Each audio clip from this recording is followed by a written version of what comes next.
Babalatan! Nababalatan siya! Pinagtatawanan nila ako! Kasi hanggang ngayon mahilig ako sa gummy candy! Bata lang daw yung mahilig dito!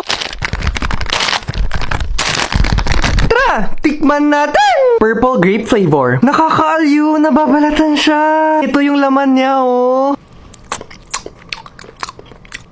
Super favorite ko talaga ang grape flavor pagdating sa mga candy. The best talaga. Tignan natin kung nakakain yung balat. Galing! Kalasa nito yung grape gummy na nabibili sa Japan. And trust me, maa-addict ka talaga dito. Kung tamad ka magbalat, pwede mo naman siya kainin ng buo.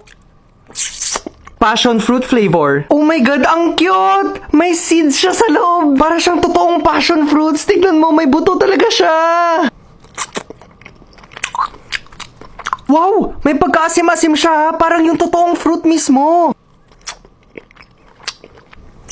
Green grape flavor. Ito yung pinakamabangong gummy candy na natikman ko.